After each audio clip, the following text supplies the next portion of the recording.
Bon, alors, je vous fais cette petite vidéo, voilà, parce que il n'y a pas longtemps, j'ai mis un petit post sur le groupe Pauvre France, et donc, bon, si vous avez une voiture diesel, désolé, vous pouvez pas faire d'économie, enfin, pas en tout cas comme ça.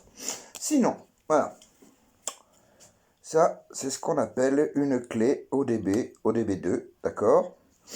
Ça a une connectique bien particulière. Vous la retrouvez quelque part sous votre tableau de bord ou sous un tapis qui est en général devant le levier de vitesse et tout ça. Vous branchez cette prise. Crac. Voilà, vous la branchez comme ça. Donc elle est branchée. Et là, les diodes, elles vont s'allumer. Si vous êtes sur Android, ça se passera en Bluetooth. Si vous êtes sur iPad, iPhone et tout ça, ça se passera en Wi-Fi. Tout est expliqué ici. Donc si vous êtes en Wi-Fi, il faut que votre voiture soit pas trop loin de votre box, etc. Mais bon, il y a tout expliqué. Voilà, c'est vraiment très bien. Ça vaut 11 euros. Voilà, ou un truc comme ça. Enfin, c'est pas très cher et franchement, ça vaut vraiment le coup. Je vais vous expliquer pourquoi ça vaut le coup. Parce que cette petite clé, alors là, je ne vais pas pouvoir vous mettre en même temps que la vidéo, mais je vais tâcher de le faire après, vous permet d'avoir une appli. Oui, sur mon téléphone, donc du coup, je peux pas vous montrer mon appli du téléphone si en même temps j'enregistre la vidéo avec mon téléphone. Bon, mais c'est pas grave, Donc cette appli que vous voyez comme ça, vous branchez la clé, vous démarrez votre moteur, hop, vous laissez chauffer un petit peu, que le moteur se mette bien en température, un moteur essence, hein, et d'après 2000, 2010, voilà, de toute façon après 2000 normalement, tous les moteurs essence sont considérés pour les injections multipoints. Je sais que là ça devient un petit peu compliqué, mais on va la faire courte. Voilà, injection multipoint, moteur essence, après 2000, compatible éthanol. Oui, mais sous quelle mesure? C'est bien pour ça que cette clé que vous branchez sur votre voiture avec votre application sur le téléphone va pouvoir vous permettre d'évaluer ce qu'on appelle le rapport stoichiométrique. Ouais. Stoichiométrique. C'est un petit peu compliqué, mais c'est pas tant que ça. En fait, c'est juste le mélange air-essence. Hein, voilà, c'est stoichiométrique, air-essence. On va comprendre pourquoi ils auraient pas dû plutôt parler de mélange air-essence, mais non, c'est la stoichiométrie. Oui, mais monsieur, vous comprenez, je vous ai pris 90 euros pour mesurer le mélange air-essence. Ah non, pardon. Ça, celui-là, il est à 27 euros. Non, le rapport stoichiométrique. Voilà. Bon. Donc vous faites ça, et vous voyez. Et en fonction des résultats, bon, bah, il y a beaucoup de tutoriaux sur Internet, je ne vais pas trop rentrer dans le détail. Mais moi, j'en suis arrivé à la conclusion suivante. Moteur très récent, de 2014. Une voiture qui avait, quand nous l'avons acheté avec Nini, pas tout à fait 14 000 km, donc pour un moteur essence nouvelle génération, c'est tout neuf. C'est un Renault Capture, toutes options TCE, 3 cylindres, 90 chevaux, mais le TCE, ça va pour le mode économique, parce que vous pouvez le conduire en mode 90 chevaux, et en appuyant sur un bouton, vous passez en mode économie, d'où le E de TCE, voilà, qui vous donne un moteur qui pousse un peu moins. C'est une reprogrammation instantanée. Vous voyez, vous avez un mode hop 90 chevaux et un mode vous rappuyez 60 chevaux qui fait que vous consommez vraiment pas beaucoup. Moi, je fais très peu de trajets avec cette voiture et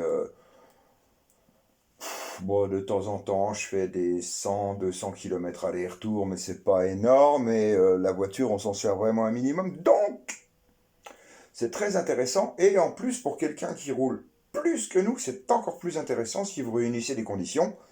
Moteur essence, récent. Si possible, injection multipoint, mais ça on y reviendra parce que c'est pas obligatoire, ça peut aussi être une injection voilà, directe, mais pas forcément multipoint. Parce que ça vous permet de déterminer un rapport de mélange de samplon 95 ou 98, mais vu que le 95 est le moins cher, autant partir sur du 95, et de ce merveilleux nectar qui coûte au minimum 2 fois moins cher que le prix de l'essence au litre, l'éthanol. L'éthanol qui est une essence avec un pourcentage qui peut aller de 65 à 80%. C'est pour ça qu'il est appelé le E85.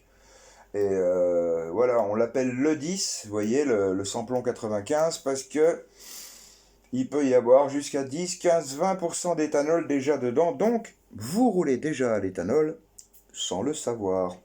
Intéressant, non?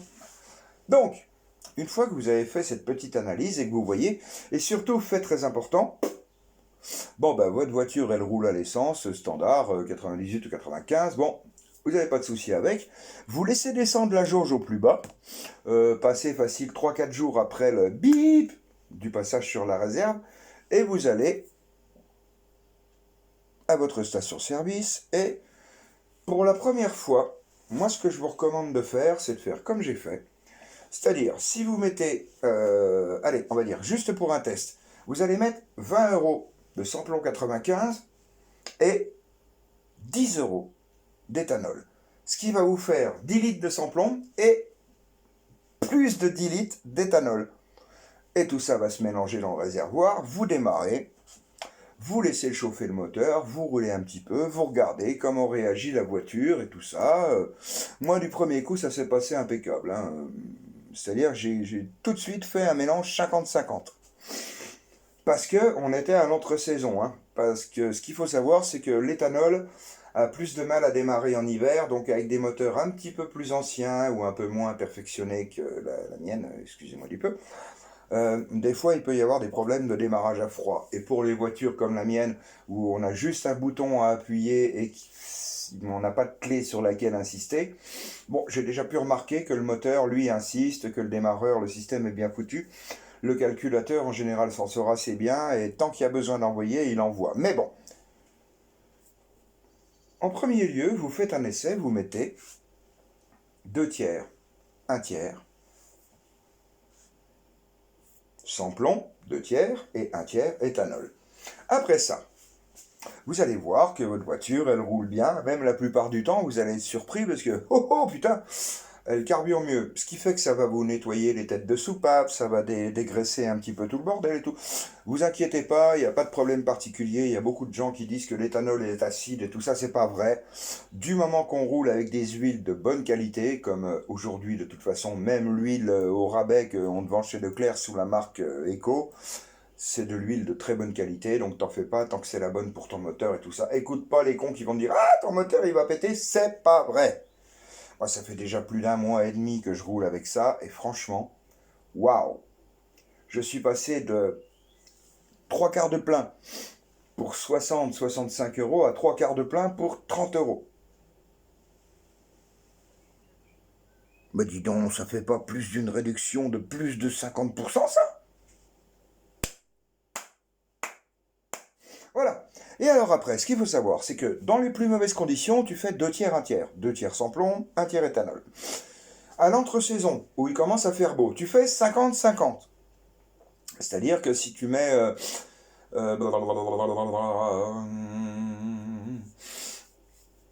eh ben, tu t'arranges pour, tu fais ton calcul, quoi. Si tu mets 40 euros de samplon, bah, tu mets 20 euros d'éthanol, et à mon avis, ça m'étonnerait que ça tienne dans ton réservoir, parce que ça va en faire beaucoup, hein, parce que 20 euros l'éthanol, c'est à peu près 25 litres. Donc tu calcules en fonction de la capacité de ton réservoir, tu connais les maths, tu te démerdes, tu as une calculette, tu fais comme moi. Voilà. Et en été, là où on arrive sur des grosses chaleurs, tu vas pouvoir te permettre de faire, par exemple, allez, je vais vous donner un rapport, c'est 2 tiers d'éthanol pour 1 tiers de samplon 95. Et là, ça va être totale économie. Moi, j'ai calculé, grosso merdo, si je roule un petit peu plus que ce que je roule par an, c'est-à-dire que là, je vais retourner peut-être un petit coup de temps en temps au stand de tir, enfin bon, s'ils deviennent moins cons avec la... Parce que maintenant, il faut que tu sois testé, tout ça. Il n'y a plus rien, mais enfin bon, les gens sont comme ils sont. Admettons. Mais bref, si on veut aller voir de la famille, tout ça et tout, qu'on roule, ça peut nous faire économiser entre, nous pour le peu qu'on roule, facile quand même entre, allez, je vais dire, 400 et 1200 euros par an, quoi. Et pour quelqu'un qui roule beaucoup plus, ça lui va lui faire économiser, je sais pas, mais waouh, j'aurais tendance à dire des sommes assez insolentes, quoi. Je veux dire, quelqu'un qui fait 100 000 bornes par an, pouh, un représentant de commerce et tout ça, un mec intelligent qui n'a pas pris un diesel, ouais, alors là, ça peut lui rentrer des 10, 15, 20 000 euros. Hein. Ça grimpe vite. Hein. De toute façon, quand tu réduis ta consommation par deux, que ton moteur a un meilleur rendement, que tu consommes moins et qu'en plus tu payes moins cher. Voilà. Donc c'était pour compléter ce petit post que j'avais fait. Donc cette vidéo va venir s'inscrire sous le descriptif. Et puis bah voilà. Donc vous avez compris, voiture nouvelle, récente, 2000, 2010, plus récent encore mieux. De toute façon, ce sont tous des moteurs qu'on appelle flex fuel, c'est-à-dire qu'ils peuvent rouler au 98, au 95 et à l'éthanol. Et moi je vais vous dire un truc, hein, mais de toute façon j'essaierai parce que je suis assez taquin. Un de ces quatre, je vais essayer full éthanol parce que de ce que j'ai regardé, moi, le mien, c'est la dernière génération des moteurs injection multipoint Renault. Et ce moteur est 100% compatible éthanol. Même sans reprogrammation. Donc, n'écoutez pas les publicités sur Facebook qui vous disent « Je vous reprogramme votre voiture pour... » Non. Regardez déjà, 11 euros de clé, vous mettez la clé, vous installez l'appli, vous regardez ce que vous dit l'application et tout. Si votre rapport stoichiométrique il est bon. Et puis même, de toute façon, le premier truc, c'est que vous arrivez en fond de cuve, vous mettez 2 tiers, 1 tiers, vous roulez. Apparemment, il n'y a pas de voyant qui s'allume, ça veut dire que la voiture est compatible. Parce que si elle ne l'est pas, il y a tout de suite un voyant qui va s'allumer. Bon, c'est pas grave non plus. Hein. Dans ce cas-là, qu'est-ce que tu fais?